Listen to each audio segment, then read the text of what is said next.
Good morning guys, मेरा नाम है आदित्य तिवारी और आज हम पढ़ रहे होंगे लीगल प्रिंसिपल्स। ठीक है। तो लीगल प्रिंसिपल में क्या होता है, एक इंश्योर्ड होता है जो होता है पॉलिसी होल्डर, एक इंश्योरर होता है जो होती है इंश्योरेंस कंपनी। अब ये दोनों साथ में बैठ के क्या बनाते हैं, कॉन्ट्रैक्ट बनाते हैं। ठीक है। अब यहाँ पे कैसा होता है वो आगे पढ़ लेते हैं। तो कॉन्ट्रैक्ट वैलिड कॉन्ट्रैक्ट के फीचर्स होते हैं। अब फीचर जान लेते हैं। ऑफर एंड एक्सेप्टेंस, पहला ये ऑफर। यहाँ पे ऑफर कौन कर रहा है।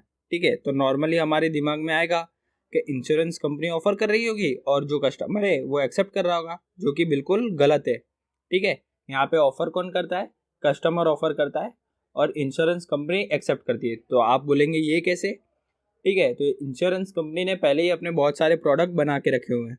कस्टमर उन प्रोडक्ट में से अपने को जो पसंद होता है वो प्रोडक्ट कंपनी को ऑफर करता है कि चलो ये प्रोडक्ट मुझे पसंद है, ठीक है, मैं आपको ऑफर कर रहा हूँ, आप इसको एक्सेप्ट करो मेरे ऑफर को और ये प्रोडक्ट मुझे दे दो। ठीक है। तो जो भी पॉलिसी होती है वो कस्टमर ऑफर करता है और कंपनी क्या करती है, एक्सेप्ट करती है। ठीक है। अब ये जो कॉन्ट्रैक्ट है वो कंसीडर कब किया जाएगा, जब वो बंदा प्रीमियम पेड करेगा। ठीक है। जब प्रीमियम पेड होगा तभी ये चीज कॉन्ट्रैक्ट कंसिडर किया जाएगा। Agreement of both the parties, third है। इसमें क्या होता है कि कस्टमर और कंपनी दोनों की अंडरस्टैंडिंग सेम होनी चाहिए। ठीक है। अब कस्टमर ने कोई प्रोडक्ट पसंद किया है, ठीक है, तो कस्टमर ने जो उसमें से डिटेल्स देखी है कि अच्छा अच्छा ये मेरी रिक्वायरमेंट है और इस तरीके से मुझे भविष्य में ऐसा ऐसा चीज़ इंश्योर्ड मिल जाएगा, यही चीज़ कंपनी के ओर से भी क्लियर होनी चाहिए कि हाँ जो आप समझ रहे हैं वो बिल्कुल सही है। और ये काम सब इंश्योरेंस एजेंट का होता है जो कंपनी का प्रतिनिधित्व करता है और वहाँ पे वो कस्टमर को बताता है कि हाँ आपकी अंडरस्टैंडिंग और कंपनी की अंडरस्टैंडिंग सेम है। ठीक है। तो यहाँ पे ये क्या बनता है, कॉन्ट्रैक्ट वैलिड बनता है। अगर सेम नहीं होगी तो क्या बन जाएगा, अनवैलिड। ठीक है। लीगालिटी, अब लीगालिटी बहुत जरूरी टॉपिक है। इसमें क्या होता है कि समझिए कि कोई बंदा है जो बीमार है। ठीक है। वो बीमार है तो अब उसका इंश्योरेंस करना तो मतलब पॉसिबल नहीं है। ठीक है। क्योंकि वो पहले से ही बीमार है और बीमार लोगों का जल्दी इंश्योरेंस होता नहीं है कुछ कंडीशनों के अलावा। ठीक है। तो एक्सेप्शनल कह सकते हो उसे। अब लीगलिटी में कैसा है कि आपने उस बंदे का मतलब जो भी बीमारी है उसको मेंशन ना करते हुए मतलब उसका इंश्योरेंस कर दिया तो क्या हो गया, इलीगल हो गया। ठीक है। तो वो काउंट नहीं होगा। ठीक है। इलीगल इंश्योरेंस काउंट नहीं किए जाते हैं, उल्टा आपको मतलब पेनल्टी हो सकती है और सजा भी भुगतनी पड़ सकती है। ठीक है। अब कैपेसिटी ऑफ द कॉन्ट्रैक्ट, तो कैपेसिटी ऑफ द कॉन्ट्रैक्ट में क्या होगा कि आप किससे कॉन्ट्रैक्ट कर सकते हैं, 18 साल हो और उससे बड़ा, उससे डायरेक्ट कॉन्ट्रैक्ट कर सकते हैं। अगर उससे छोटा होगा व्यक्ति तो आपको क्या करना पड़ेगा, उसके माता पिता के संदर्भ में जाके कॉन्ट्रैक्ट करना पड़ेगा। ठीक है। नाम तो उस बच्चे का ही होगा जो 18 साल से छोटा है, लेकिन माता पिता भी उसके साथ ज्वाइंट होंगे। और डायरेक्ट आपको इंश्योरेंस करना है तो वो बंदा क्या होना चाहिए, 18 साल या उससे बड़ा होना चाहिए। फ्री कॉन्सेंट, मतलब जो इंश्योरेंस कर रहा है, ठीक है, उस पर किसी भी तरह का क्रिमिनल प्रेशर नहीं होना चाहिए। क्रिमिनल प्रेशर इसलिए आप समझिए कि मतलब उस पर कोई भी प्रकार का दबाव नहीं होना चाहिए क्रिमिनलों का। ठीक है। कि अच्छा तुम्हें इंश्योरेंस करना ही पड़ेगा ऐसा।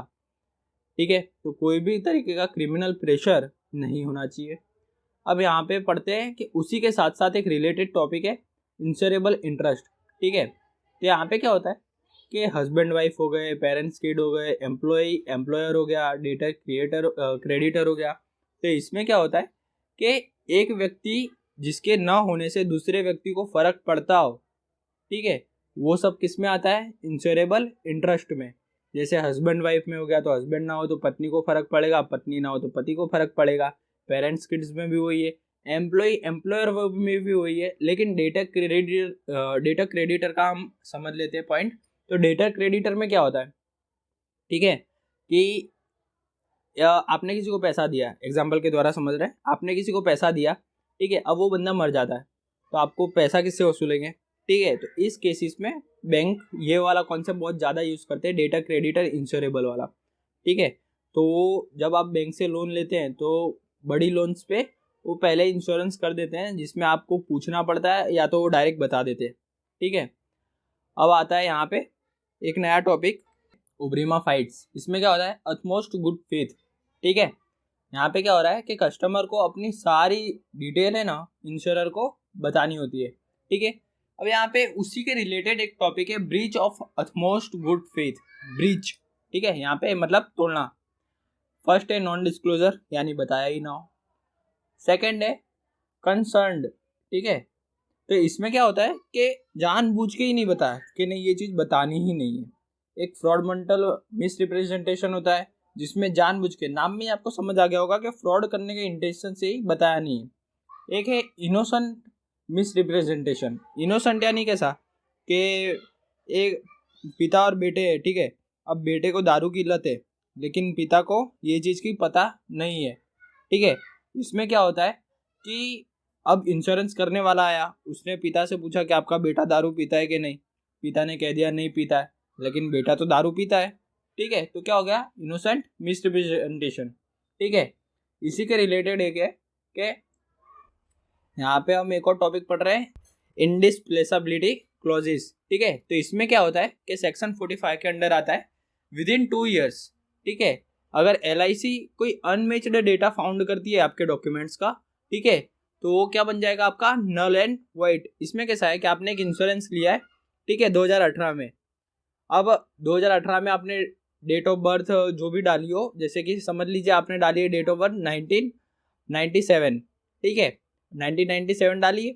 अब उसके बाद आपने 1 साल के बाद दूसरी और एक पॉलिसी ली और उसमें है डेट ऑफ बर्थ 1998, ठीक है, आपके आधार कार्ड में अलग है और जन्म दाखिले में अलग है, ठीक है। तो यहाँ पे क्या हो गया, अनमैच हुआ, ठीक है, और अनमैच होगा जब भी, तो इंश्योरेंस कंपनी आपका जो इंश्योरेंस होगा वो क्या कर देगी, नल एंड वाइड, और उसमें आपको एक भी रुपया वापस नहीं मिलेगा, ठीक है। तो ये चीज़ आपको क्लियर होना चाहिए कि जब ऐसी चीज़ें फाउंड होती है तो उसमें आपका जो इंश्योरेंस होता है वो हो जाता है नल एंड वाइड और उसमें आपको क्लेम नहीं मिलता है, और उसमें आपने जो प्रीमियम पेड किया होता है वो सारा का सारा क्या हो जाता है, जमा हो जाता है, जब्त कर लिया जाता है मतलब, ठीक है, वो आपको रिटर्न मिलेगा नहीं, ठीक है।